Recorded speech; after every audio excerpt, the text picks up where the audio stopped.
Hi all welcome to Tutorflix. இன்றைக்கி real அனாலிசிஸோட next class பார்க்க போகிறோம். அதுக்கு முன்னாடி நிறைய பேர் ரெஃபரன்ஸ் புக்ஸ் கேட்டுகிட்டே இருந்தீங்க. ஆல்ரெடி பிடிஎஃப் குரூப்பில் ஷேர் பண்ணியிருக்கோம். இருந்தாலும் நாங்கள் புக் வந்துட்டு வாங்கிக்கிறோம், கொஸ்டின் பேங்க் வாங்குறத விட புக் வாங்குறதுக்கு பெனிஃபிட்டாக இருக்குமா அப்படின்னு கேட்டிருந்தீங்க. கண்டிப்பாக கொஸ்டின் பேங்க்காக நீங்கள் வாங்குறத விட புக்காக வாங்கினீங்கன்னா உங்களுக்கு பெனிஃபிட்டாக தான் இருக்கும். ஏன் அப்படின்னா புக்கில்ங்கும்போது உங்களுக்கு எல்லா எக்ஸாம்பிள் டெஃபினேஷன் எல்லாமே மிஸ் ஆகாமல் உங்களுக்கு கிடைக்கும். ஸோ புக்ஸ் வாங்குறது என்னை பொறுத்த வரைக்கும் பெட்டர் தான். ரியல் அனாலிசிஸ்க்கே இப்போ 3 புக்கு 4 புக்கு சென்ட் பண்ணியிருக்கீங்க. எங்களுக்கு ஏதாச்சும் ஒரு ஸ்டாண்டர்ட் புக்கு எதுலேருந்து எக்ஸாமில் அதிகமாக கொஷின் கேட்குறாங்களோ அந்த புக் மட்டும் சொல்லுங்கள், வாங்கிக்கிறேன்னு சொல்லியிருந்தீங்க இல்லையா. ஸோ இந்த மெத்தட்ஸ் ஆஃப் ரியல் அனாலிசிஸ் இருக்கு இல்லையா, இந்த புக் என்னை பொறுத்த அளவில் நமக்கு ரியல் அனாலிசிஸில் ரொம்பவுமே பெஸ்ட்டாக இருக்கும். ஸ்டாண்டர்டான புக்கு, யூஜிடிஆர்பி ஆகட்டும் பிஜிடிஆர்பி ஆகட்டும், இதிலிருந்து தான் கொஷின்ஸ் வந்துட்டு நிறைய கேட்பாங்க. So methods of real analysis இந்த எல்லோ கலர் புக் இருக்குது பார்த்தீங்களா, ஆத்தர் வந்துட்டு ரிச்சர்ட் ஆர் கோல்பெர்க் புக்கில் தான் உங்களை நான் வந்து ஆல்ரெடி ரெஃபர் பண்ண சொன்னேன். நானுமே அதை தான் ரெஃபர் பண்ணுறேன். ஸோ ப்ராப்ளம்ஸ் நிறையா வேணும் உங்களுக்கு போட்டு பார்க்கணும் அப்படின்னா இந்த புக் வந்துட்டு நீங்கள் வாங்கிக்கலாம், நல்லா தான் இருக்கும். ஸோ இப்போ பாருங்களேன், இப்போ டைவர்ஜன் சீக்வன்ஸ்னால் என்னங்கிறது இங்கே டெஃபனிஷனில் இருக்கும். ஸோ டெஃபனிஷன் அதுக்கப்புறமா என்ன அகெயின் டெஃபனிஷன்ஸ் இருக்கும், உங்களுக்கு அதுக்கு தேவையான ரிசல்ட்ஸ் இருக்கும், எக்ஸசைஸ் வந்து இப்படி தான் இருக்கும், உங்களுக்கு வந்துட்டு நிறைய ப்ராப்ளம்ஸ் எல்லாம் இருக்கும். ஸோ வந்துட்டு நான் ரெஃபரன்ஸ் புக்ஸ் வந்து ப்ராப்ளம்ஸ்க்கு யூஸ் பண்ணுங்கன்னு சொல்கிறதுக்கான ரீசன் இது தான். பிடிஎஃப் வந்துட்டு நான் ஷேர் பண்ணியிருக்கேன். பட் பிடிஎஃப் பார்க்க கஷ்டமாக இருக்குது, ஏதாச்சும் புக் வாங்கிக்கிறோம், ஒவ்வொரு யூனிட்டும் ஸ்டார்ட் ஆகும்போது அந்த யூனிட்க்கு உண்டான புக் வாங்கிக்கிறோம், அமௌண்ட் கொஞ்சம் கம்மியாக ஃபீல் ஆகும்னு சொன்னீங்க. ஸோ இந்த புக் வாங்கிக்கலாம். அமேசான், ஃப்ளிப்கார்ட் எல்லாத்துலேயுமே வந்துட்டு உங்களுக்கு ஒரு 450 460 அந்த ரேஞ்சில் இந்த புக் இருக்கும். ஸோ இது வந்துட்டு பார்த்தீங்கன்னா உங்களுக்கு எக்ஸசைஸ்க்கு வந்துட்டு சொல்யூஷன் நம்ம தான் போடுற மாதிரி இருக்கும். ஆனால் நமக்கு எக்ஸாம் ரிலேட்டடாக நிறைய கொஷின்ஸ் இருக்கும். இந்த கொஷின் கூட நம்ம லாஸ்ட் டைம் டெஸ்ட்லலாம் கேட்டிருப்போம். கண்டிப்பாக எக்ஸாமுக்கு இதுலேருந்து தான் கொஷின்ஸ் கேட்பாங்க. நீங்கள் தாராளமாக இந்த புக் வாங்கி யூஸ் பண்ணலாம். உங்களுக்கு இதே எடிஷன் வேணும் அப்படின்னாலும் நான் லிங்க் கொடுக்குறேன், வேணுங்கிறவங்க வாங்கிக்கோங்க, ஓகேவா. இது பெய்டு ப்ரமோஷன்லாம் கிடையாது, என்கிட்ட கேட்டிங்க அதுக்காக நான் இதை சஜஸ்ட் பண்ணுறேன், ஓகேவா. அவ்வளோதான். சரி, நம்ம இன்றைக்கி கிளாஸ்க்கு போகலாம். ஸோ இன்றைக்கி கிளாஸில் நம்ம என்ன பார்க்க போகிறோம் அப்படின்னா மெட்ரிக் ஸ்பேஸ். நீங்கள் யோசிக்கலாம், இன்னும் இதிலே இன்னுமே பாதி கவர் பண்ணாமே லாஸ்ட் டாபிக் போயிட்டீங்களே, ஃபஸ்ட் யூனிட்லாம் வந்து டாபிக் ஆர்டர் போட்டிருந்தீங்க, சிலபஸ் வைஸ் பார்க்குறக்கு ஈஸியாக இருந்துச்சு அப்படின்னு நீங்கள் யோசிக்கலாம். ஏன் அப்படின்னா இப்போ நம்ம அடுத்தது வந்துட்டு கண்டினியூஸ் ஃபங்க்ஷன், யூனிஃபார்ம்லி கண்டினியூஸ், டிஃப்ரென்ஷியபிலிட்டி இந்த மாதிரியெல்லாம் பார்க்க போகிறோம். அந்த டாப்பிக்லாம் என்ன மென்ஷன் பண்ணியிருப்பாங்கன்னா ஒரு சில இடத்துல இது வந்து மெட்ரிக் ஸ்பேஸில் கண்டினியூட்டி எப்படி இருக்கும், மெட்ரிக் ஸ்பேஸில் எப்படி பவுண்டடாக இருக்கும், மெட்ரிக் ஸ்பேஸில் ஓப்பன் பால்னா என்ன, அந்த மாதிரி வந்துட்டு உங்களுக்கு நிறையா கண்டென்ட் வரும். ஸோ அந்த கண்டென்ட்டெல்லாம் நான் கொடுக்கும்போது மெட்ரிக் ஸ்பேஸில் இப்படி இருக்கும், மெட்ரிக் ஸ்பேஸ்னால் என்னன்னு நான் பின்னாடி சொல்கிறேன் அப்படின்னு சொன்னால் உங்களுக்கு அது கொஞ்சம் மக்கப் பண்ணுற ப்ராசஸில் போகிற மாதிரி ஆகிடும். ஸோ நம்ம என்ன பண்ணலாம் அப்படின்னா ஃபஸ்ட்டு மெட்ரிக் ஸ்பேஸ்னால் என்னன்னு தெரிஞ்சுக்கிட்டு நம்ம அதை பார்த்துட்டோம்னா நமக்கு இன்னுமே ஈஸியாக இருக்கும் அப்படின்றதுக்காக தான் நான் வந்து மெட்ரிக் ஸ்பேஸ் எடுத்துகிட்டு வந்திருக்கேன், ஓகேவா. சரி, இப்போ மெட்ரிக் ஸ்பேஸ்னால் என்ன அப்படின்னா இப்போ எக்ஸ்ன்னு சொல்லிட்டு ஒரு நான் எம்டி செட் நம்ம எடுத்துக்கிறோம். ஸோ எக்ஸை வச்சு நம்ம ஒரு ஃபங்க்ஷன் டிஃபைன் பண்ணுறோம், எக்ஸ் கிராஸ் எக்ஸ். இது வந்துட்டு எதில் இருக்குதுன்னு சொல்கிறோம் அப்படின்னா ரியல் நம்பர் சிஸ்டம் ஆரில் இருக்குதுன்னு சொல்கிறோம், ஓகேவா. இப்போ இங்கே இந்த டிங்கிறது என்ன அப்படின்னா டிங்கிறது தான் மெட்ரிக். டினா என்ன அப்படின்னா ஒன்றும் இல்லை, டிஸ்டன்ஸை தான் நம்ம என்னன்னு சொல்லுவோம் அப்படின்னா மெட்ரிக் டின்னு சொல்லுவோம், ஓகேவா. இப்போ ஒரு ஸ்பேஸ் இருக்குது, ஒரு மெட்ரிக் ஸ்பேஸ் இருக்குது, இதில் எக்ஸ்லேருந்து எக்ஸுக்கு நம்ம ஒரு ஃபங்க்ஷன் எடுத்துக்கிறோம். இந்த டிஸ்டன்ஸ் இருக்கு இல்லையா, இதை தான் நம்ம என்னென்னு சொல்கிறோம் அப்படின்னா டின்னு சொல்கிறோம், ஓகே. சரி, அது என்னென்ன ப்ராப்பர்ட்டிஸ் எல்லாம் சாட்டிஸ்ஃபை பண்ணுனா நம்ம மெட்ரிக் ஸ்பேஸ்ன்னு சொல்லுவோம்னு சொல்லிட்டு நமக்கு ஒரு 4 ப்ராப்பர்ட்டிஸ் இருக்குது. இந்த 4ஐயும் சாட்டிஸ்ஃபை பண்ணுச்சு அப்படின்னா நம்ம என்ன சொல்லுவோம் அப்படின்னா அந்த ஃபங்க்ஷன் வந்துட்டு ஒரு மெட்ரிக் ஸ்பேஸ்ன்னு நம்ம சொல்லுவோம், ஓகேவா. இப்போ ஃபஸ்ட்டு கண்டிஷன் என்னன்னு பார்த்தீங்கன்னா D of x, y greater than or equal to 0, x, y belongs to x. இப்போ நம்ம எக்ஸுங்கிற ஒரு நான் எம்டி செட்டு தான் எடுத்துக்கிறோம். இப்போ இதை நம்ம என்ன பண்ணலாம் அப்படின்னா இதை வந்து நம்ம இப்போ தமிழ்நாடுன்னு வச்சுக்கலாம், ஓகேவா. தமிழ்நாட்டில் இப்போ எக்ஸ் ஒய்ன்னு நான் வந்துட்டு 2 ஊர் எடுத்துக்கிறேன். எக்ஸை வந்து நான் என்னென்னு வச்சுக்கிறேன்னா இப்போ சென்னைன்னு வச்சுக்கிறேன், ஒய்யை வந்துட்டு இப்போ நான் மதுரைன்னு வச்சுக்கிறேன், ஓகேவா. என்ன சொல்கிறாங்க அப்படின்னா distance of X, Y greater than or equal to 0ன்னு சொல்கிறாங்க. இப்போது சென்னையிலேருந்து மதுரைக்கு நம்ம டிஸ்டன்ஸ் பார்த்தோம் அப்படின்னா நம்மளுக்கு நெகட்டிவ்ல டிஸ்டன்ஸ் வருமா? வரவே வராது, கண்டிப்பாக பாசிட்டிவ்ல தான் வரும். இப்போ ஒரு 300 கிலோமீட்டர்ஸ்னால் நம்ம என்னன்னு சொல்லுவோம், +300 கிலோமீட்டர் தானே சொல்லுவோம். அதுதான் first condition. greater than or equal to 0. Next, d of x comma y equal to 0 if and only if x equal to y.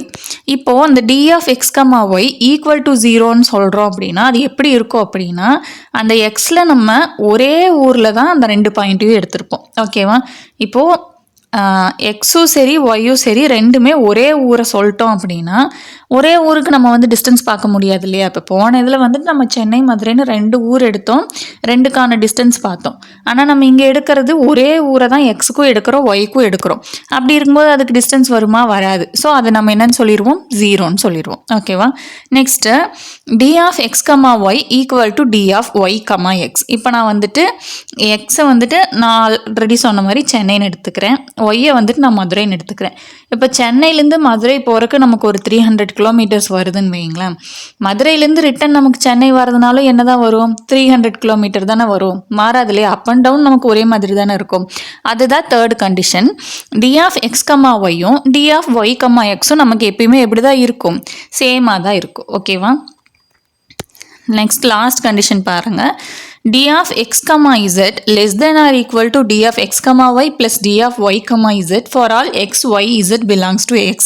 இதை நம்ம லாஸ்ட் கண்டிஷன் என்னன்னு சொல்லுவோம்னா ட்ரையாங்கிள் இன்இக்வாலிட்டின்னு சொல்லுவோம். இங்கே வந்துட்டு எக்ஸ் ஒய் இசட்னு நம்ம 3 ஊர் வந்து எடுத்துக்க போகிறோம். இப்போ சென்னை, மதுரை, இன்னொன்று என்னென்னு எடுத்துக்கலாம்? அப்போ நான் வந்துட்டு திருப்பூர் எடுத்துக்கிறேன். ஓகேவா? சரி, சென்னை, மதுரை, திருப்பூர்னு நான் 3 ஊர் வந்துட்டு நான் இப்போ எடுத்துக்கிறேன். இப்போ இங்கே வந்துட்டு distance of X comma Z. ஓகேவா? இந்த ஒரு ஊரோட டிஸ்டன்ஸ் எப்படி இருக்கும்னா இப்போது இங்கேருந்து இங்கே போகிற டிஸ்டன்ஸ், இங்கேருந்து இங்கே வர டிஸ்டன்ஸ், இந்த ரெண்டையும் ஆட் பண்ணோம்னா ஆப்வியஸாக இந்த டிஸ்டன்ஸை விட நமக்கு அதிகமாக தானே இருக்கும். அதை தான் என்னன்னு சொல்கிறாங்கன்னா ட்ரையாங்கிள் இன்இக்வாலிட்டின்னு சொல்கிறாங்க. ஓகேவா? இப்போது எக்ஸுங்கிறது ஒரு ஊர், ஒய்ங்கிறது ஒரு ஊர், இசட்டுங்கிறது ஒரு ஊர். இங்கே நமக்கு distance of x comma z, எக்ஸுக்கும் இசட்டுக்கும் இருக்கிற டிஸ்டன்ஸை வந்து நான் இப்போ வந்துட்டு 300 கிலோமீட்டர்னு வச்சுக்கிறேன். இப்போ எக்ஸ்லேருந்து ஒய்க்கு ஒரு 300 கிலோமீட்டர், அதே மாதிரி ஒய்லேருந்து இசட்டுக்கு ஒரு 400 கிலோமீட்டர் வருதுன்னு வைங்க. இப்போது இந்த ரெண்டையும் நம்ம ஆட் பண்ணுறோம். டிஸ்டன்ஸ் ஆஃப் எக்ஸ் கமா ஒய்யையும் டிஸ்டன்ஸ் ஆஃப் ஒய் கமா இசட்டையும் நம்ம ஆட் பண்ணுறோம். ஆட் பண்ணால் நமக்கு இங்கே என்ன வருது? 700 கிலோமீட்டர்ஸ் வருது. அப்போ இது இந்த எக்ஸ் கமா இசட்டோட டிஸ்டன்ஸ் என்ன? 300. இதை விட நமக்கு என்னவா தானே இருக்குது? அதிகமாக தானே இருக்குது. அதை தான் நமக்கு வந்துட்டு இங்கே சொல்லியிருக்காங்க. ஓகேவா? d of x comma z less than or equal to d of x comma y plus d of y comma z. இப்போ இந்த x y z பார்க்கறதுக்கு நமக்கு ஒரு ட்ரையாங்கிள் ஷேப் கொடுக்குதா? அதனால தான் இதை நம்ம என்னன்னு சொல்கிறோம்னா ட்ரையாங்கிள் இன்இக்வாலிட்டின்னு சொல்கிறோம். ஓகேவா? இதுதான் இந்த 4 கண்டிஷன். இப்போது இந்த ட்ரையாங்கிள் இன்இக்வாலிட்டியில் நம்ம லெஸ் தேனுக்கு வந்துட்டு சொல்லிட்டோம். சப்போஸ் ஈக்குவல், ஏன்னா இங்கே லெஸ் தென் ஆர் ஈக்குவல் டுன்னு இருக்குது. ஈக்குவலாக இருந்தால் எப்படி மேம் இருக்கும் அப்படின்னா எக்ஸு இசட்டுக்கு சென்டரில் ஒய் இருக்கும். இப்போ சென்னையிலேருந்து மதுரை போகிறோம் அப்படின்னா அந்த 3வது ஊர் எப்படி இருக்கும் அப்படின்னா போகிற வழியில் இருக்கும், தனியாக இல்லாமல் போகிற வழியில் இருக்கும். அப்போ நமக்கு டிஸ்டன்ஸ் வந்துட்டு கம்மியாக தானே இருக்கும். அப்படி இருக்கும்போது நமக்கு அந்த ஈக்குவல் டு கண்டிஷன் சாட்டிஸ்ஃபை ஆகும். ஓகேவா? சரி, இப்போ இது புரிஞ்சிருக்கும்னு நான் நினைக்கிறேன். உங்களுக்கு புரியணுங்கிறக்காக தான் இது எல்லாமே வந்துட்டு தியரட்டிக்கலாக இருக்கிறனால ரொம்ப கஷ்டம்னு ஃபீல் பண்ணுறதுனால தான் ரியல் லைஃப் எக்ஸாம்பிள் எடுத்துகிட்டு வந்தேன். ஸோ இந்த 4 கண்டிஷனையுமே வந்துட்டு ஒரு ஃபங்க்ஷன், அதாவது இப்போது டி ஃப்ரம் எக்ஸ் கிராஸ் எக்ஸுங்கிற ஃபங்க்ஷன் வந்து சாட்டிஸ்ஃபை பண்ணுச்சு அப்படின்னா அதை நம்ம என்னன்னு சொல்லுவோம்னா மெட்ரிக் ஸ்பேஸ்ன்னு சொல்லுவோம். அதை எப்படி டினோட் பண்ணுவோம்னா ஃபஸ்ட்டு கொடுத்துருக்கிற ஃபங்க்ஷன், அதுக்கப்புறம் கம்மா டி, டின்னு என்ன சொன்ன? டிஸ்டன்ஸ். இப்படி தான் நம்ம வந்துட்டு மெட்ரிக் ஸ்பேஸை டினோட் பண்ணுவோம். ஓகேவா? So x comma d is a metric space. Okay, next prove that d from R cross R dense to R, அதாவது R cross R real number சிஸ்டமில் 2 நான் எம்டி ரியல் செட் நம்ம வந்து எடுத்துக்கிறோம். அதுக்கு வந்துட்டு நம்ம ப்ராடக்ட் பார்க்குறோம். அதை நம்ம எப்படி டிஃபைன் பண்ணுறோம் அப்படின்னா d of x comma y equal to modulus of x minus ஒய்ன்னு சொல்லிட்டு நமக்கு டிஃபைன் பண்ணுறாங்க. அப்படி இருக்கும்போது இந்த டி வந்துட்டு மெட்ரிக் ஆன் ஆர்னு நம்மளை ப்ரூவ் பண்ண சொல்கிறாங்க. ஓகேவா? சரி, ஃபஸ்ட்டு கண்டிஷன் நமக்கு என்னது? D of x comma y greater than R equal to 0 தானே நம்மளோட ஃபஸ்ட்டு ப்ராப்பர்ட்டி. அப்போ இங்கே இந்த டி ஆஃப் எக்ஸ் கம்மா ஒய்க்கு நமக்கு இங்கே கொஸ்டினில் என்ன வேல்யூ கொடுத்துருக்காங்க? Modulus of x minus y. ஓகேவா? இப்போ நம்ம பாருங்கள், மாடுலஸ்னால் நமக்கு என்ன? ப்ளஸில் இருந்தாலும் ப்ளஸில் தான் வரும், மைனஸில் இருந்தாலும் ப்ளஸில் தான் வரும். அப்போ ஆப்வியஸாக எக்ஸ் கம்மா ஒய்க்கு என்ன வேல்யூ இருந்தாலும் மாடுலஸாக எடுக்கும்போது நமக்கு என்ன தான் வரும்? பாசிட்டிவ் நம்பர் தான் ஆன்சராக வரும். பாசிட்டிவ் நம்பர்னாலே நமக்கு என்ன? ப்ளஸில் தான் வரும். ஓகேவா? அப்போ greater than R equal to 0 தானே நமக்கு மாடுலஸ் ஆஃப் எக்ஸ் மைனஸ் ஒய்க்கு ஆன்சராக வரும். அப்போ ஃபஸ்ட்டு ப்ராப்பர்ட்டியை இது சாட்டிஸ்ஃபை பண்ணுது. ஓகேவா? நெக்ஸ்ட் பாருங்க, d of X comma Y equal to 0. நம்ம ஃபர்ஸ்ட் என்ன பார்த்தோம்? செகண்ட் ப்ராப்பர்ட்டி என்ன? D of X comma Y equal to 0 if and only if x equal to y. ரெண்டுமே ஒரே ஊராக இருந்துச்சு அப்படின்னா டிஸ்டன்ஸ் இருக்காதுன்னு பார்த்தோம். ஓகே, இப்போ நமக்கு டி ஆஃப் எக்ஸ் கமா ஒய்க்கு என்ன வேல்யூ கொடுத்துருக்காங்க? Modulus of X comma y. இப்போ இது 0 அப்படின்னா இது ஈக்குவல் டு 0ன்னு தானே நம்ம சொல்லுவோம். இப்போது +1 இருக்குது, -1 இருக்குது. இதுக்கு மாடுலஸ் எடுக்கும்போது 1 தான் வரும். அப்போது இந்த மாடுலஸ்குள்ளே என்ன வேல்யூ இருந்தால் நமக்கு 0 வரும்? ஆப்வியஸாக எக்ஸ் மைனஸ் ஒய்யோட வேல்யூ 0வாக இருந்தால் மட்டும்தான் நம்ம மாடுலஸ் எடுக்கும்போது அகெயின் ஆன்சர் நமக்கு என்ன கிடைக்கும்? 0 கிடைக்கும். So x minus y equal to 0. அப்போ எக்ஸ் ஈக்குவல் டு என்ன ஆகும்? இந்த மைனஸ் ஒய் இந்த பக்கம் வந்தால் plus y. Okay, x equal to y. Second ப்ராப்பர்ட்டியும் நமக்கு சாட்டிஸ்ஃபை பண்ணிடுச்சு. Next third property, d of X comma Y equal to D of Y comma x. என்ன சொல்லியிருந்தோம்? சென்னையிலேருந்து மதுரை போகிற டிஸ்டன்ஸும் மதுரையிலேருந்து சென்னை வர டிஸ்டன்ஸும் ஒன்று தான் நம்ம ப்ரூவ் பண்ணுவோம்னு சொல்லியிருந்தோம். நமக்கு கொடுத்துருக்குற வேல்யூ என்ன? Modulus of x minus y. இப்போ நான் என்ன பண்ணுறேன் அப்படின்னா, அந்த மாடுலஸ்குள்ளே ஒரு மைனஸை வந்து வெளியே எடுக்கிறேன். அந்த டேர்ம்லேருந்து வெளியே எடுத்தால் என்ன ஆகும்? மைனஸ் ஆஃப் ஒய் மைனஸ் எக்ஸ்ன்னு நமக்கு கிடச்சிருமா? ஏன்னா மைனஸ் எக்ஸ் ஆயிரும், இது வந்து ப்ளஸ் ஒய் ஆயிரும். ஸோ நான் வந்துட்டு அந்த ப்ளஸ் டேர்ம் ஃபஸ்ட்டும் மைனஸ் டேர்ம் செகண்டும் எழுதியிருக்கிறேன். X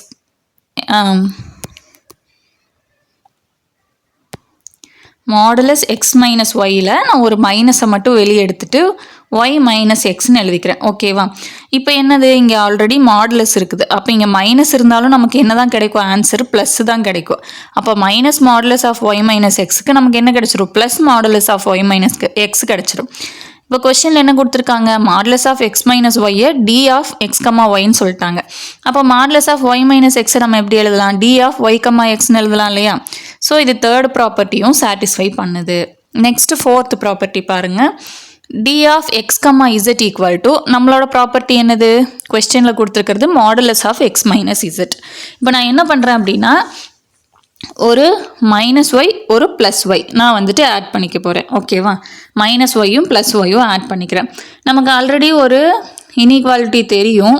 modulus of a plus b இருந்துச்சு அப்படின்னா அது less than R equal to modulus of a plus modulus of b. இது வந்து ஸ்கூலில் அந்த ஃபார்முலா இருக்கும், நம்ம படிச்சிருப்போம். மாடுலஸ்க்கு வந்து நம்ம படிச்சிருப்போம். சரி, இப்படி இருந்துச்சுன்னா இப்படி எழுதலாம் நம்ம படிச்சிட்டோம். இப்போ நான் என்ன பண்ணுறேன் அப்படின்னா, இந்த எக்ஸ் மைனஸ் ஒய்யை ஏன்னு எடுத்துக்க போகிறேன், ஒய் மைனஸ் இசட்டை நான் பின்னு எடுத்துக்க போகிறேன். ஓகேவா? இப்போ ஏ ப்ளஸ் பிக்கு நம்ம என்ன பண்ணலாம்? Less than R equal to போட்டு ஃபஸ்ட்டு மாடுலஸ் ஆஃப் ஏ, நான் இங்கே ஏ என்னென்னு எடுத்துருக்கிறேன்? எக்ஸ் மைனஸ் ஒய், அதுக்கு மாடுலஸ் எடுத்துட்டேன். அடுத்தது பி என்னென்னு எடுத்திருக்கேன்? ஒய் மைனஸ் இசட்டு, அதுக்கு மாடுலஸ் போட்டேன். இப்போது modulus of x minus y நம்ம என்னென்னு எழுதலாம்? டி ஆஃப் எக்ஸ் கமா ஒய்னு எழுதலாம். மாடுலஸ் ஆஃப் ஒய் மைனஸ் இசட்டை டி ஆஃப் ஒய் கமா இசட்டுன்னு எழுதலாம். ஸோ நம்மளோட ட்ரையாங்கிள் இன்இக்வாலிட்டியும் இந்த ப்ராப்ளம் வந்து சாட்டிஸ்ஃபை பண்ணிடுச்சு. அப்போ இந்த 4 கண்டிஷனையும் சாட்டிஸ்ஃபை பண்ணுறதுனால நம்ம என்னென்னு சொல்கிறோம் அப்படின்னா, ஆர் கமா டியை நம்ம என்னென்னு சொல்கிறோம்? ஒரு மெட்ரிக் ஸ்பேஸ்ன்னு சொல்கிறோம். ஓகேவா? ரியல் நம்பர் சிஸ்டம் வந்துட்டு ஒரு மெட்ரிக் ஸ்பேஸு. ஓகேவா? This is called a usual metric. இந்த ஃபார்மேட் இருக்கு இல்லையா? D of X comma Y equal to modulus of x minus y. இதை நம்ம என்னன்னு சொல்லுவோம்னா யூஷுவல் மெட்ரிக்குன்னு சொல்லுவோம். ஓகேவா? இது ஒரு 1 மார்க்கு. நம்ம எல்லா ப்ராப்ளம்லையுமே மேக்ஸிமம் இது தான் யூஸ் பண்ணுவோம். டி ஆஃப் எக்ஸ் கமா ஒய்னு எங்கேயாவது கொடுத்துருந்தாங்க அப்படின்னா அதுக்கு வேல்யூ நம்ம எப்படி கண்டுபிடிக்கணும்னா மாடுலஸ் ஆஃப் எக்ஸ் மைனஸ் ஒய்ன்னு போட்டு கண்டுபிடிச்சிடணும். ஓகே, இது வந்துட்டு யூஷுவல் மெட்ரிக்ஸ். அடுத்தது டிஸ்க்ரீட் மெட்ரிக்னு ஒன்று இருக்குது. டிஸ்க்ரீட் மெட்ரிக்னா என்னென்னா, அதே மாதிரி தான் ஒரு ஃபங்க்ஷன் நம்ம எடுக்கிறோம். இப்போ d of X comma y, distance of X comma y 0ன்னு வரும். எப்போ அப்படின்னா எக்ஸ் ஈக்குவல் டு ஒய்யாக இருந்துச்சுன்னா. எக்ஸ் நாட் ஈக்குவல் டு ஒய்யாக இருந்துச்சுன்னா 1ன்னு கிடைக்கும். இந்த 2 ஆன்சர் தான் கிடைக்கும். எக்ஸ் ஒய்க்கு என்ன வேல்யூ இருந்தாலும் சரி. எக்ஸ் ஒய்யும் ஈக்குவலாக இருந்தால் 0, நாட் ஈக்குவல் டுவாக இருந்துச்சுன்னா 1. இது எங்கன்னா டிஸ்க்ரீட் மெட்ரிக். கொஸ்டினில் வந்துட்டு உங்களுக்கு டிஸ்க்ரீட் மெட்ரிக்னு மென்ஷன் பண்ணுவாங்க. அப்படி மென்ஷன் பண்ணாங்கன்னா உங்களுக்கு ரொம்ப ஈஸி. எக்ஸ் ஒய்யும் சேம் வேல்யூவாக இருந்தால் 0, வேறு வேல்யூவாக இருந்தால் 1. ஓகேவா? Here D is called discrete metric on X. ஓகேவா? discrete metric, usual metric புரிஞ்சிருச்சா? நெக்ஸ்ட்டு இதுக்கு ஒரு எக்ஸாம்பிள் பாருங்கள். let x comma d be a metric space, show that the function d1 defined as d1 of x comma y equal to d of x comma y divided by 1 plus d of x comma y for all xy belongs to x is metric on x. நமக்கு எப்படி கேட்பாங்கன்னா இது வந்துட்டு matric ஸ்பேஸான்னு கேட்பாங்க. ஓகேவா? இங்கே maximum இதை வந்துட்டு ஒரு ஃபில் இன் த பிளாங்க்ஸ் மாதிரி கேட்பாங்க. இதுக்கான ப்ரூஃப் வந்துட்டு நீங்கள் தெரிஞ்சுக்க வேண்டியதில்லை. இருந்தாலும் நான் எழுதியிருக்கேன், வேணுங்கிறவங்க அது எப்படி எழுதியிருக்கேன்னு பார்த்துக்கோங்க. ஓகேவா? Nothing but d of X comma ஒய்க்கு நம்ம ஃபஸ்ட் ப்ராப்பர்ட்டி என்ன? Greater than R equal to 0. அப்போ இங்கே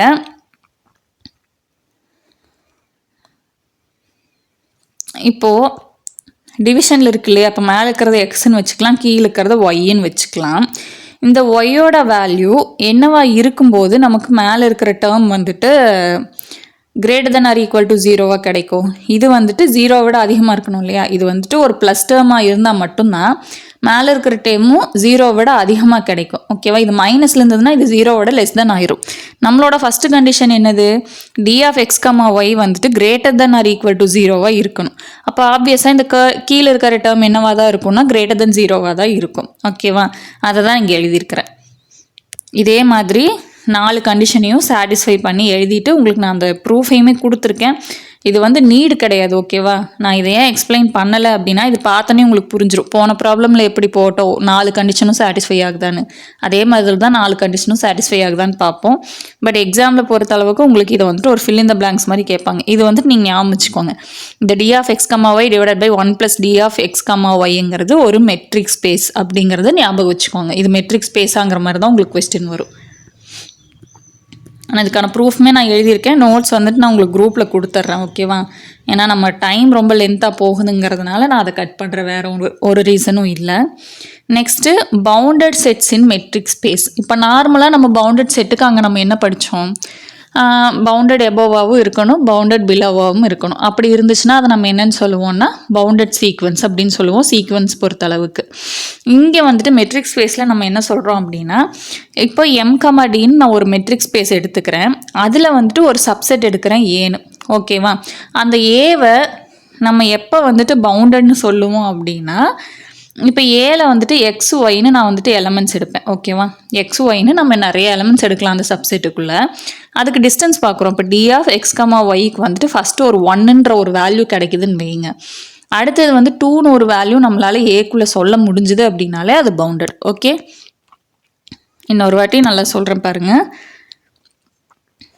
இப்போது ஏன்றது 1லேருந்து 10 வரைக்கும் உள்ள ஒரு சப்செட். ஓகேவா? 1லேருந்து 10 வரைக்கும் இருக்குது. இப்போ நான் வந்து எக்ஸுக்கு 1ன்னும் ஒய்க்கு வந்துட்டு 2ன்னும் எடுத்துக்கிறேன். எடுத்தேன்னா இதுக்கு டிஸ்டன்ஸ் நமக்கு என்ன கிடைக்கும்? D of X comma y என்ன கிடைக்கும்? Modulus of x minus y which is equal to modulus of 1 - 2 equal to 1. இப்போ 1ன்னு வேல்யூ கிடைக்குது. அதே சப்செட்டில் நான் வந்துட்டு எக்ஸை வந்துட்டு 1ன்னும் ஒய்யை வந்துட்டு நான் 3ன்னும் எடுத்துக்கிட்டேன் அப்படின்னா இப்போ மாடுலஸ் ஆஃப் 1 - 3 எனக்கு என்ன கிடைக்கும்? 2ன்னு கிடைக்கும். இப்போ போன செட்டில் வந்துட்டு எக்ஸ் கமா ஒய்க்கு 1ங்கிற ஒரு வேல்யூ நான் வந்துட்டு சொன்னேன். அடுத்த இடத்துலையே நமக்கு அதே சப்செட்குள்ளே 2ன்னு ஒரு நம்பரை நம்மளால் சொல்ல முடியுது இல்லையா? இப்படி நம்ம எத்தனை செட் எடுத்தாலும் அதுக்கு அடுத்த நம்பரை நம்மளால் அந்த சப்செட்டில் சொல்ல முடிஞ்சிச்சு அப்படின்னா அதை என்னன்னு சொல்லுவோம் அப்படின்னா அதையே நம்ம பவுண்டட் செட்டுன்னு சொல்லுவோம். ஓகேவா? அந்த செட்டில் கிடைக்கிற நம்பர் நம்ம இப்போ நான் வந்து கேன்னு எடுத்துக்கிறேன் அப்படின்னா இப்போ டி ஆஃப் எக்ஸ் கமா ஒய்க்கு நான் நிறைய வேல்யூ கண்டுபிடிக்கிறேன். கண்டுபிடிக்க எனக்கு அதுக்கு அடுத்தது கேன்னு ஒரு வேல்யூ வந்துட்டு எனக்கு கிடச்சிருச்சு அப்படின்னா அதை நான் என்னன்னு சொல்கிறேன்? பவுண்டட் செட்டின் மெட்ரிக் ஸ்பேஸ்ன்னு சொல்கிறேன். ஓகேவா? புரிஞ்சிருக்கும்னு நினைக்கிறேன். புரியலைன்னா நான் சொன்ன மாதிரி நீங்களே ஒரு சப்செட் எடுத்து பாருங்கள். ஓகேவா? நெக்ஸ்ட்டு இது பேஸ் பண்ணி கொஞ்சம் எக்ஸாம்பிள் இருக்குது. Any finite subset A of a metric space M comma d is bounded. Finite subset இதை வந்து நீங்கள் நோட் பண்ணிக்கணும். ஏன்னா வெறும் 6ன்னு கொடுத்துருந்தாங்கன்னு வைங்களேன், ரியல் நம்பர் வந்துட்டு ஒரு அன்பவுண்டட். ஓகே, இன்ஃபினிட்டி வரைக்கும் போச்சுனாலே நமக்கு அந்த வேல்யூ வந்து சொல்ல தெரியாது இல்லையா, ஹையஸ்ட் வேல்யூ எதுங்கிறது. ஸோ வந்துட்டு அது அன்பவுண்டட்னு சொல்லுவோம். Any finite subset A of a metric space M comma d is bounded. இப்போ வந்து ஃபைனைட் சப்செட்டுன்னு சொல்லிட்டாங்க. நான் அதனால் எடுத்தோடனே என்ன பண்ணிக்கிறேன் அப்படின்னா ஏ வந்துட்டு எம்டி செட் கிடையாது அப்படிங்கிறத நான் வந்து எடுத்துக்கிறேன். ஓகேவா? எம்டி செட்டுங்கிறது ஒரு பவுண்டட் செட்டு நம்ம ஆல்ரெடி பார்த்துருப்போம். இங்கே நான் என்ன எடுத்துக்கிறேன்னா இது வந்து எம்டி செட் கிடையாதுன்னு எடுத்துக்கிறேன். ஏன்னா ஒரு ஃபைனைட் சப்செட்டுன்னு சொல்கிறதுனால கவுண்ட் பண்ணுற மாதிரியான ஒரு சப்செட்டை தான் நம்ம எடுப்போம். இப்போ அதுக்கு வந்துட்டு d of X comma y எக்ஸ்ஒய்யும் வந்துட்டு இப்போ ஏல நம்ம எடுக்கிற அந்த ஃபைனைட் சப்செட்டை இப்போ நான் ஏன்னு வச்சுக்கிறேன். அதை வந்து நான் எதுலேருந்து எடுக்கிறேன்னா ஒரு ரியல் நம்பர் சிஸ்டமில் எடுத்துக்கிறேன். ஓகேவா, ஏ பிலாங்ஸ் டு ஆர். இப்போ ரியல் நம்பர் சிஸ்டமில் நான் எடுத்துக்கிறேன். இப்போ இங்கே கேங்கிறது என்ன, இருக்கிற எல்லா டி ஆஃப் எக்ஸ் கமா ஒய்யோட ஹையஸ்ட் வேல்யூ நம்ம என்னன்னு சொல்லுவோம், கேன்னு சொல்லுவோம் இல்லையா. Maximum of d of X comma y நான் எதுக்கு எழுதியிருக்கிறேன் அப்படின்னா, இப்போ இதுக்கோட டெஃபினிஷனில் நம்ம என்ன பார்த்தோம், நம்ம டி ஆஃப் எக்ஸ் கமா ஒய்க்கு என்ன வேல்யூ கிடைச்சாலும் இந்த கேங்கிறது அதை விட பெருசாக இருக்கும்னு பார்த்தோம் இல்லையா. இப்போ இங்கே டி ஆஃப் எக்ஸ் கமா ஒய்க்கு 1 2 3 4 5 வரைக்கும் கிடைக்குது அப்படின்னா இதோட மேக்ஸிமம் வேல்யூ என்னது 5. அப்போ இந்த கேங்கிறது என்னவா தான் இருக்கும், இந்த 5ஐ விடவே அதிகமாக இருக்கும், 6 7 அந்த மாதிரி. ஓகேவா, அதை தான் நம்ம இங்கே எழுதியிருக்கிறோம். கேங்கிறது maximum of d of X comma ஒய்ன்ட்டு. அப்போது அப்படி ஒரு மேக்ஸிமம் வேல்யூ எனக்கு கிடைக்கும். ஏன்னா இது ஒரு ஃபைனைட் செட். ஓகேவா, இது ஒரு ஃபைனைட் செட்டுங்கிறதுனால நான் எக்ஸ் கமா ஒய்க்கு என்ன வேல்யூ எடுத்தாலும் அதை விட அதிகமாக எனக்கு கேன்ற ஒரு வேல்யூ ரியல் நம்பரில் கிடைக்கும். ஸோ வந்துட்டு இது ஒரு பவுண்டட். ஓகேவா, இதுக்கு நீங்கள் 1 மார்க் மாதிரி என்ன ஞாபகம் வைக்கணும், any finite subset A of metric space is bounded. இதை வந்துட்டு நீங்கள் 1 மார்க் மாதிரி ஞாபகம் வச்சுக்கணும். ஓகேவா, நெக்ஸ்ட்டு பாருங்கள். Closed interval 0, 1 is a bounded subset of R with usual metric since d of x, y less than or equal to 1 for all x, y belongs to 0, 1. சரி, இப்போ நமக்கு கொடுத்துருக்கிற இன்டர்வல் என்னது 0, 1. இதை வந்து ஏன் பவுண்டட் சப்செட்டுன்னு சொல்கிறாங்க அப்படின்னா அது யூஷுவல் மெட்ரிக்கை பொறுத்து இதோட டிஸ்டன்ஸ் நமக்கு என்ன கிடைக்கும், 1 தான் கிடைக்கும். 1 விட அதிகமாக கிடைக்குமா, கிடைக்காது. ஏன்னா இது வந்துட்டு ஒரு க்ளோஸ்ட் இன்டர்வல் 1. ஓகேவா, க்ளோஸ்ட் இன்டர்வல்னாலே நம்ம என்ன சொல்லுவோம், அந்த 1க்குள்ளே முடிஞ்சிரும்னு சொல்லுவோம். அப்போ இதோட மேக்ஸிமம் லென்த் என்னவா வரும் அப்படின்னா 1 தான் வரும். ஓகேவா, ஸோ அந்த 1 தான் இதுக்கு மேக்ஸிமம் லென்த்து. அதை தான் நம்ம என்னன்னு சொல்லுவோம்னா இது சரி அப்படி இருந்துச்சுன்னா அது என்னன்னு சொல்லுவோம், பவுண்டட் சப்செட்டுன்னு சொல்லுவோம். அதாவது இப்போ ஒரு ஃபைனைட் இன்டர்வல் வந்து நம்மளுக்கு இங்கே கொடுத்துருக்குறாங்க. இப்போ 0, 1க்கு பதிலாக இப்போ 0, 10ன்னு இருக்குதுன்னு வைங்களேன். இதோட லென்த் என்ன, இன்டர்வலோட லென்த் எப்படி கண்டுபிடிக்கணும்னா b - a. ஓகேவா, இப்போ a, bன்னு இருக்குது அப்படின்னா b - a என்ன வேல்யூவோ அதுதான் வந்துட்டு நமக்கு இதோட லென்த்து. இப்போ இங்கே வந்துட்டு 0, 1 கொடுத்துருக்காங்க. அதே மாதிரி இப்போ 0, 10 கொடுத்துருந்தாங்கன்னா அந்த 10 தான் வந்துட்டு நமக்கு ஹையஸ்ட் வேல்யூவாக இருக்கும். ஓகேவா, ஏன் அப்படின்னா இப்போ டி ஆஃப் எக்ஸ் ஒய்க்கு நமக்கு என்ன value, modulus of x minus Y.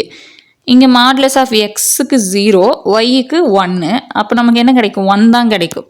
So இந்த மாதிரி இன்டர்வல் 0, 1 0, 10 இப்படியெல்லாம் கொடுத்துருந்தாங்க, ஒரு ஃபைனைட் இன்டர்வல் கொடுத்துருந்தாங்க அப்படின்னா அது பவுண்டட் தான். ஏன்னா நமக்கு வந்துட்டு அந்த வேல்யூ வந்து கிடச்சிரும். ஓகேவா, இங்கே நீங்கள் வந்து கன்ஃபியூஸ் பண்ணிக்கக்கூடாது. அங்கே வந்துட்டு நீங்கள் வந்துட்டு அந்த செட்டில் இருக்கணும்னு சொன்னீங்க, இல்லைன்னு சொன்னீங்க, இங்கே அந்த மாதிரி எதுவும் சொல்லலைங்கிறது அது வேறு இது வேறு, கிளியராக பார்த்துக்கோங்க. இப்போ இந்த இன்டர்வலில் ஹையஸ்ட் வேல்யூங்கிறது 1. ஏன் சொல்கிறேன் அப்படின்னா இது ஒரு க்ளோஸ்ட் இன்டர்வல் 0, 1 அப்படின்ற சப்செட்டை மட்டும்தான் நான் எடுத்திருக்கிறேன். அதுக்குள்ளே இருக்கிற சப்செட்டை மட்டும்தான் நான் எடுத்திருக்கிறேன். அண்ட் இதோட ஹையஸ்ட் வேல்யூவும் நமக்கு என்ன தான் கிடைக்கும் அப்படின்னா 1 தான் கிடைக்கும். அதுக்கு மேலே நம்ம எலமெண்ட்ஸ் வந்து எடுக்க முடியாது இல்லையா. இப்போ எக்ஸ், ஒய்ங்கிறது நான் இந்த சப்செட்டுக்குள்ளே தான் எடுத்தாகணும். இந்த சப்செட்டுக்குள்ளேங்கும் போது இதை விட கம்மி நம்பராக தான் இருக்கும். அதை மைனஸ் பண்ணும்போது கண்டிப்பாக இந்த இன்டர்வலுக்குள்ளே தான் நமக்கு வேல்யூ கிடைக்கும். அதனால் இந்த இன்டர்வலுக்கு வெளியே நமக்கு வேல்யூ கிடைக்க வாய்ப்பு இல்லை. ஓகேவா, next 0, ∞ is an unbounded subset of R. ஏன் இன்ஃபினிட்டினா நம்மளால் மேக்ஸிமம் எலமெண்ட் சொல்ல முடியுமா, இப்போ எக்ஸுக்கு வந்து 0ன்னு ஈஸியாக எடுத்துடலாம். ஒய்க்கு மேக்ஸிமம் எலமெண்ட் நமக்கு போய்கிட்டே இருக்கும்ல, இன்ஃபினிட்டி வரைக்கும் போகிறதுனால நமக்கு தெரியாது. ஸோ வந்துட்டு இது வந்து அன்பவுண்டட் சப்செட் ஆஃப் ஆர். இதில் நீங்கள் இன்னும் ஒன்று நோட் பண்ணணும், இதுதான் மெயின். இங்கே தான் நமக்கு வந்துட்டு கன்ஃபியூஸ் ஆகும். இப்போ நான் வந்துட்டு ஓப்பன் இன்டர்வல் 0, ∞ வந்து அன்பவுண்டட்னு சொல்லிட்டேன். ஆனால் ஒரு இடத்துல நான் பவுண்டட்னு சொல்லுவேன். ஏன் அப்படின்னா அது எங்கே சொல்லுவேன்னா டிஸ்க்ரீட் மெட்ரிக்கில். டிஸ்க்ரீட் மெட்ரிக்னால் மேலே நான் என்ன பார்த்தேன், எக்ஸ் ஈக்குவல் டு ஒய்யாக இருந்துச்சுன்னா ஆன்சர் வந்துட்டு நம்ம என்னென்னு பார்த்தோம், 0ன்னு பார்த்தோம் இல்லையா. நான் உங்களுக்கு எடுத்துகிட்டு வந்தே காமிச்சிட்றேன். ஓகே, டிஸ்க்ரீட் மெட்ரிக்கில் நம்ம என்ன பார்த்தோம், எக்ஸ் ஈக்குவல் டு ஒய்யாக இருந்ததுன்னா answer 0, x not equal to ஒய்யாக இருந்துச்சுன்னா 1ன்னு பார்த்தோம். அப்போது இங்கே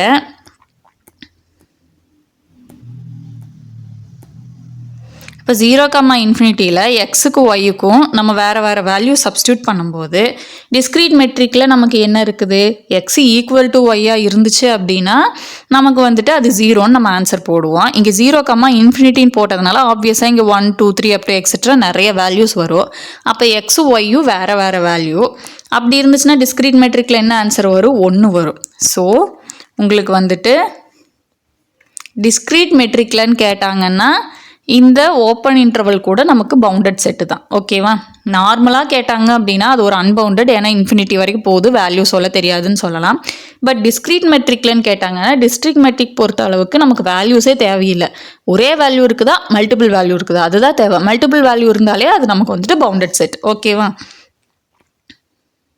இப்போ பாருங்கள், any subset of a discrete metric space M is bounded subset of M. இப்போ நம்ம பார்த்தா அதே தான், டிஸ்க்ரீட் மெட்ரிக் ஸ்பேஸில் ஏதாச்சும் இருந்துச்சுனாலே அது பவுண்டடாக தான் இருக்கும். ஏன்னா டிஸ்க்ரீட் மெட்ரிக்கில் 2 வேல்யூ தான் வரும், ஒன்று 0 வரும், இல்லைனா 1 வரும். அந்த ரெண்டுமே வந்துட்டு நமக்கு ஒரு ஃபைனைட்டான ஒரு எலமெண்ட் கிடச்சிருச்சு இல்லையா, அப்படி இருந்தாலே அதை நம்ம என்னன்னு தான் சொல்லுவோம், பவுண்டட்னு தான் சொல்லுவோம். நெக்ஸ்ட் பாருங்கள், diameter of subset in metric space. டயாமீட்டர்னா என்ன அப்படின்னா least upper bound of d of X comma y. இப்போ டி ஆஃப் எக்ஸ் கமா ஒய்க்கு நமக்கு வந்துட்டு நிறைய வேல்யூஸ் கிடைக்கலாம், 1, 2, 3, 4ன்னு இப்படி எவ்வளோ வேல்யூ வேணாலும் கிடைக்கலாம்.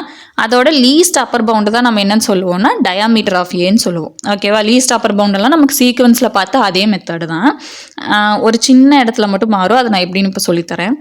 இதில் ஒரு நோட்ஸ் இருக்குது. என் non empty set A is bounded set if and only if diameter of A is finite. ஓகேவா? டயாமீட்டர் ஆஃப் ஏவை டி ஆஃப் ஏன்னு மென்ஷன் பண்ணுவோம். ஒரு நான் எம்டி சப்செட் இருக்குது, நான் எம்டி செட் இருக்குது அப்படின்னா அதை நம்ம எப்போ பவுண்டட்னு சொல்லுவோம்னா அதுக்கு வந்துட்டு ஒரு ஃபைனைட் டயாமீட்டர் இருந்துச்சுன்னா தான் சொல்லுவோம்.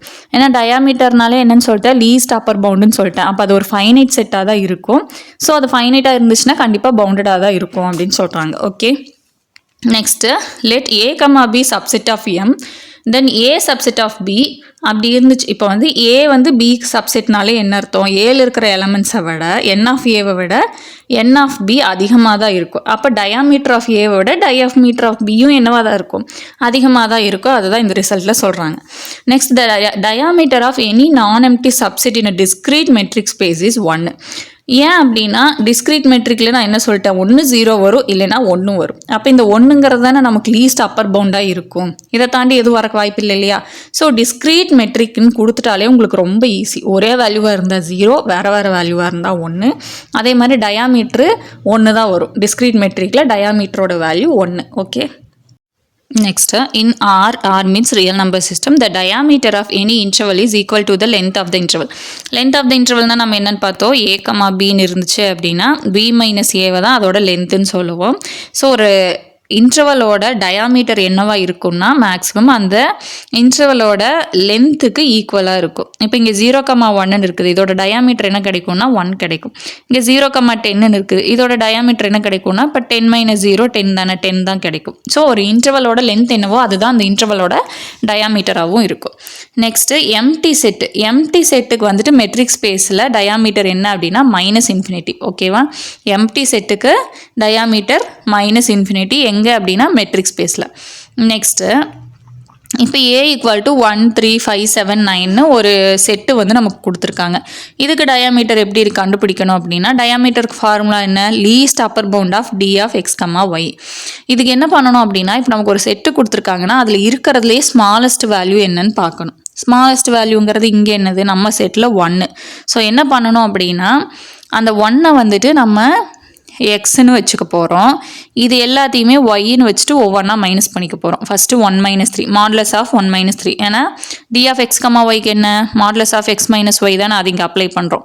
ஃபஸ்ட்டு 1 - 3, அடுத்தது 1 - 5, அடுத்தது 1 - 7, அடுத்தது 1 - 9. வேல்யூஸ் என்னங்க 2 4 6 8 இதுதான் நமக்கு இங்கே கிடைக்குது. அப்போ இந்த செட்டோட அப்பர் பவுண்ட் நமக்கு என்னலாம் 8 9 10 இந்த மாதிரி 8லேருந்து அதுக்கு அதிக நம்பர்ஸ் தானே நம்ம அப்பர் பவுண்டுன்னு சொல்லுவோம். லீஸ்ட் அப்பர் பவுண்டுங்கிறது எது 8. அப்போ இந்த 8 தான் இதோட டயாமீட்டர். ஓகேவா? இப்போ அடுத்தது A = 3, 5. Diameter of X comma y நம்ம என்ன கண்டுபிடிப்போம், modulus of x minus y. Modulus of x value 3, y value 5. அப்போ என்ன கிடைக்கும், 2. இது வந்துட்டு டயாமீட்டர் ஆஃப் 2 இந்த செட்டுக்கு. ஓகேவா, 2 எலமெண்ட் மட்டும் கொடுத்துருந்தா நம்ம டைரெக்டாக modulus of x minus y போடலாம். 2க்கு மேலே போயிடுச்சுன்னா என்ன பண்ணணும், அந்த செட்டில் ஸ்மாலஸ்ட் வேல்யூ எதுன்னு பார்த்து ஒவ்வொன்று கூடயா அந்த நம்பரை மைனஸ் பண்ணிவிட்டு வர்றதுல லீஸ்ட் அப்பர் பவுண்ட் எதுவோ அதுதான் டயாமீட்டர். ஓகேவா, இன்னைக்கு கிளாஸ் புரிஞ்சிருக்கும்னு நினைக்கிறேன். ஏதாவது டவுட் இருந்துச்சுன்னா கமெண்ட்டில் சொல்லுங்கள். வீடியோ பிடிச்சிருந்துச்சு அப்படின்னா ஹைப் பண்ணுங்கள். ரியல் அனாலிசிஸ் புக்கோட லிங்க் வந்துட்டு நான் வந்துட்டு உங்களுக்கு டிஸ்கிரிப்ஷனில் கொடுத்துறேன், வேணுங்கிறவங்க வாங்கிக்கோங்க. ஓகேவா, தேங்க்யூ.